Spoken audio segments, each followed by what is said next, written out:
We're paying them thousands of dollars a minute for this. All right, are we ready?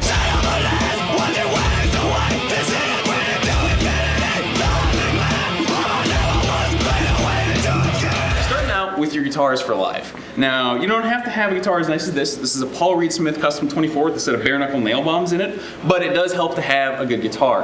One of the simplest upgrades you can make for your live guitar is to get a set of locking tuners. It doesn't matter how expensive your amplifier is, it doesn't matter how talented you are, if you're out of tune, you're going to sound like shit. That's the absolute basics of it. So starting with your guitar, make sure that you have a set of strap locks on it. Whether or not you pick up the Dunlop, I personally prefer the DiMarzio strap lock straps. I think they just work better, but have that. Failing anything, even duct tape on your Les Paul is better than just going with the strap buttons. And this also comes to the next point of always have a backup. It doesn't have to be the nicest guitar in the world. If you have one nice one and you have even, a Squier Strat, keep it there because no one wants to watch you take 20 minutes in front of 10,000 people trying to change a string. You can ask the singer of my band, he's done it. Or watch as the 10 people that showed up leave. So coming out of the guitar, make sure you give it a loop through your strap once again, and preferably have some kind of angle jack or straight jack if you have one of the more modern like Ibanez inputs that's at an angle. Come out of that, and then I'm looping it through the studio monitor. So then it comes out, and I'm looping it through the stage wedge, and then running it into the most important pedal everyone should ever have, a tuner pedal. If you do not have one of these, buy it. If you don't have the money for one, quit playing the guitar. Remember, if you're running pedals, have some sort of pedal case. No one wants to watch you set up and try and find power adapters or bad cables or all this stuff out of a big bag. I used to do that when I was, 17, and it makes you look like you're 17. You can even find cases for $50. Spend the money, get a little case so that way you can walk on stage, throw it out, throw out all your cables, plug it in, and make sure you have some sort of electricity right there. The next step when you're having this, make sure you have an extension cord and some kind of power supply. Do not assume the club is going to have electricity anywhere near you. I can even think of times I've shown up to a club and it's literally been a train depot that had been burned out some years ago and they just had extension lines running over to the PA system.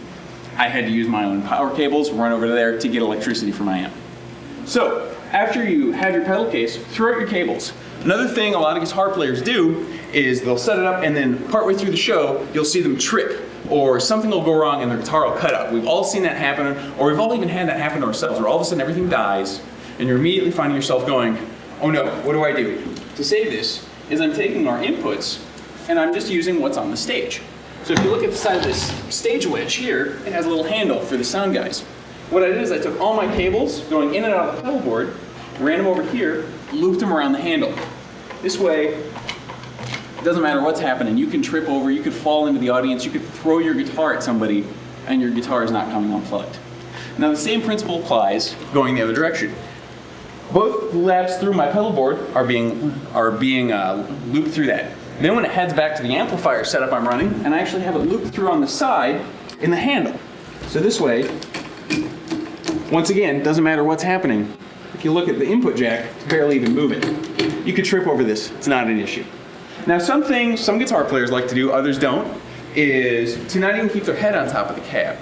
I normally used to do this when I ran a head setup. This isn't my head at the moment, so that's why I don't have it set up like that. But I would just keep it behind and have a longer cable. That way, if something should happen, you should fall into your cab, you're not going to knock over this expensive thing that will break. Versus a cabinet, which you could pretty much throw off a mountain and it's going to come out the other side looking fine. So now, when sound checking guitars, it's always important to remember to listen to the sound man. When the drummer or your bass player or even your other guitar players are checking, keep your volume off on your guitar. You can feel free to noodle, but don't do anything that they're going to be able to pick up on. Toss on your tuner pedal. Just make sure, for the love of Christ, you're not making noise. When it comes your turn to sound check, make sure you just give them a consistent volume of something. Don't do something intermittent. Don't kind of just noodle. Just give them like.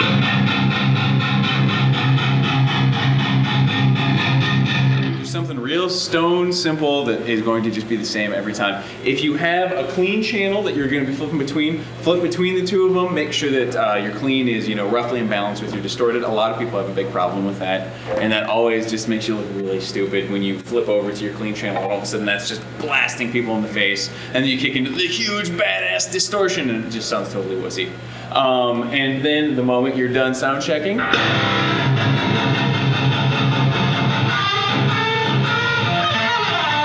shut up. Just shut the fuck up.